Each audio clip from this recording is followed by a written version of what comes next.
तो चलिए अब शुरू करते हैं। राष्ट्रपति की शक्तियों के बारे में बात कर लेते हैं कि राष्ट्रपति का पद देख लिया, उसकी नियुक्ति देख ली, महाभियोग देख लिया, अब शक्तियां क्या क्या शक्तियां राष्ट्रपति को दी गई हैं। तो पहले एक आर्टिकल समझिए। आर्टिकल 53 कहता है संघ की समस्त कार्यपालिका शक्ति राष्ट्रपति में निहित होगी। संघ यानी केंद्र की समस्त यानी पूरी कार्यपालिका शक्ति किसमें नियुक्त होंगी? राष्ट्रपति में। अब कार्यपालिका का मतलब समझिए, कार्य का पालन करने वाली, कार्यपालिका शक्ति राष्ट्रपति में नियुक्त होंगी, जिनका प्रयोग वे अपने द्वारा चुने गए समस्त प्राधिकारियों के माध्यम से करेंगे। देखिए, कार्य के पालन के लिए किसी को चुना, राष्ट्रपति अकेला तो जाएगा नहीं जो पूरा काम कर लेगा, तो वो क्या करेगा? नियुक्ति करेगा। किसकी?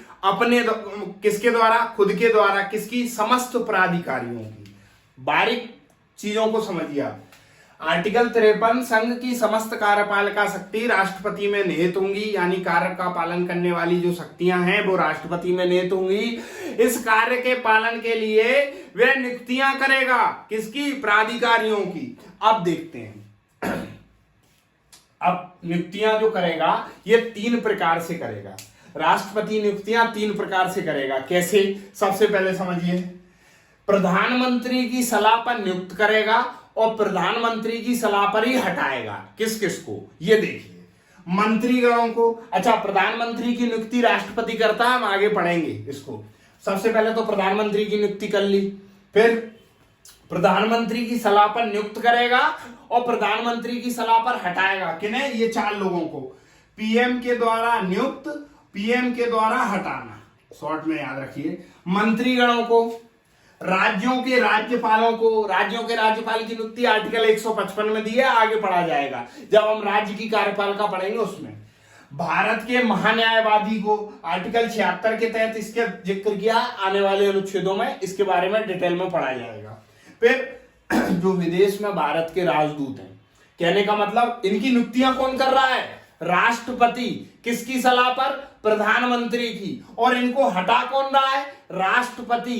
किसकी सलाह पर? प्रधानमंत्री की। समझ गए? नियुक्तियां राष्ट्रपति कर रहा है। कंफ्यूज मत होना, यहां से हमेशा क्वेश्चन आएगा, ऑल टाइम यहां से क्वेश्चन आता है।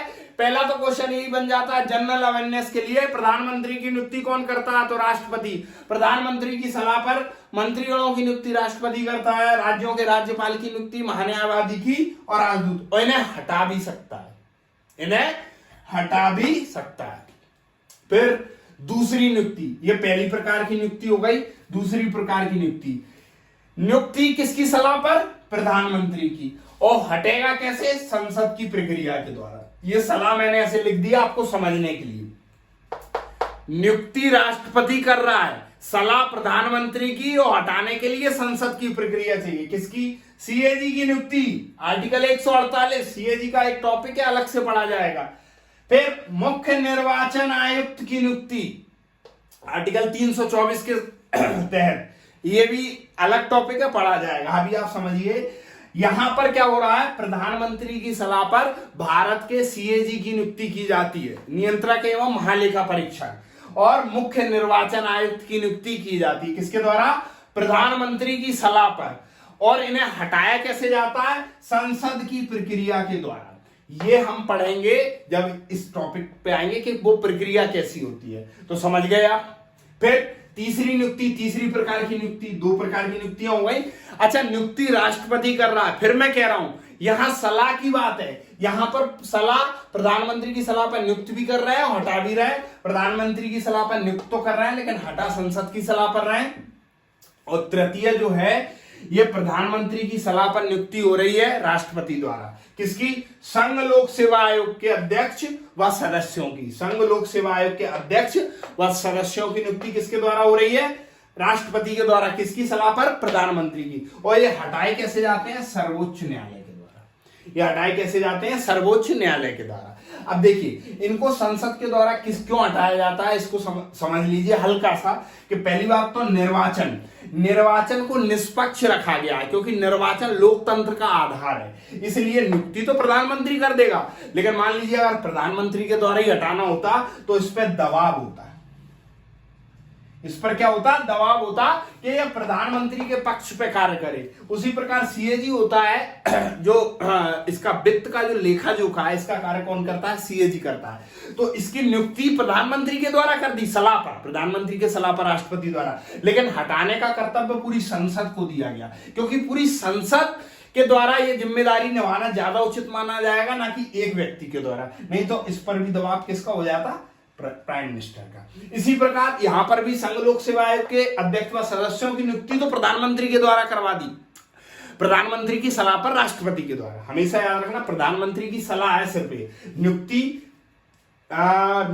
ये राष्ट्रपति कर रहा है, नियुक्ति राष्ट्रपति कर रहा है। मैं फिर से लिख देता हूं, राष्ट्रपति नियुक्ति कर रहा है, ठीक है। लेकिन अब संघ लोक सेवा, मान लीजिए प्रधानमंत्री की सलाह पर नियुक्ति और हटाना होता तो होता क्या, मान लीजिए प्राइम मिनिस्टर 150 अपने कलेक्टर एसपी की भर्ती करवा देते, लेकिन इस पर दबाव डाल के, क्योंकि इसका कार्यकाल किसके उसमें हो जाता, प्राइम मिनिस्टर के विवेकानुसार। लेकिन ऐसा नहीं किया, संविधान जो लिखा गया है उसमें हर चीज का एक अलग स्वरूप देते हुए, हर चीज का एक तर्क के साथ लिखा गया, हर चीज को एक तर्क के साथ लिखा गया है, ठीक है।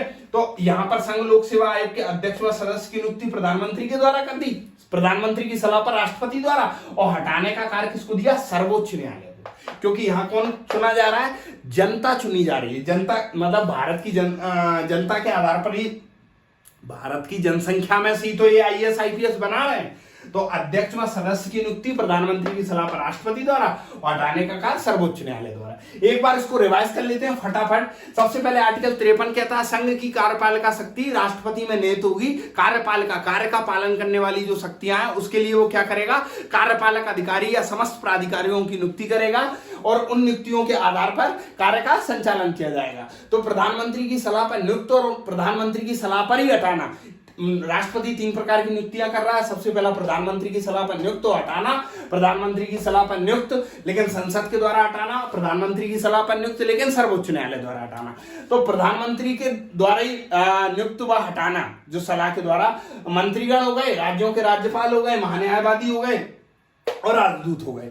फिर इसके बाद जो दूसरी नियुक्ति है, दूसरी प्रकार की, इसमें सलाह तो प्रधानमंत्री की है लेकिन हटाएगा कौन, संसद। कौन कौन को, सीएजी मुख्य निर्वाचन आयुक्त, उसके बाद सलाह प्रधानमंत्री की हो गई लेकिन हटाएगा सर्वोच्च न्यायालय, संघ लोक सेवा आयोग के अध्यक्ष। तो इस प्रकार हम कार्यपालक शक्तियां यहां पर खत्म करते हैं। अब इसके बाद अगले टॉपिक में हम देखेंगे इसकी विधायी शक्तियों के बारे में, ठीक है। चलिए चैनल को लाइक, सब्सक्राइब, शेयर करिए।